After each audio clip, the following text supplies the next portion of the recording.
Non è punibile, si è trattato di un caso di difesa proporzionata all'offesa. Il procuratore di Verona Raffaele Tito non ha dubbi, lo sparo che uccise Moussa Diarra davanti alla stazione dei treni a Verona più di un anno fa fu esploso dall'agente della Polfer in una situazione di evidente pericolo per la sua vita. Di qui la richiesta di archiviazione nei confronti dell'assistente capo coordinatore della Polizia di Stato, indagato per l'omicidio del 26enne migrante maliano avvenuto la mattina del 20 ottobre 2024. Un caso che sollevò infinite polemiche, anche politiche, e che spinse pochi giorni dopo oltre 5.000 persone a scendere per le strade della città in un corteo chiedendo giustizia e verità. Manifestazione replicata pochi giorni fa in concomitanza con l'anniversario della tragedia.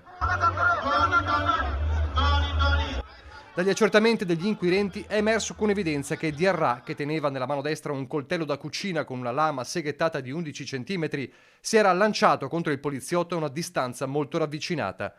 L'agente sparò 3 colpi, 2 ad altezza uomo, uno dei quali fatale. La procura ritiene che si sia trattato di una difesa senza alcun dubbio proporzionata all'offesa, sia per la attualità del pericolo che per la ingiustizia dell'offesa. E non può nemmeno affermarsi, continuano gli inquirenti, che l'agente si sia volontariamente posto in una situazione di pericolo.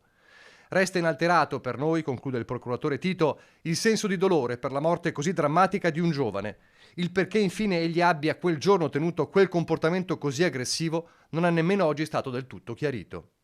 Non ancora 27enne, Diarra la notte prima dell'aggressione era stato incrociato anche da una pattuglia della polizia locale in evidente stato di alterazione. Successivamente aveva sfondato la vetrata della biglietteria della stazione prima di affrontare l'agente della polizia ferroviaria in quella tragica mattina di ottobre.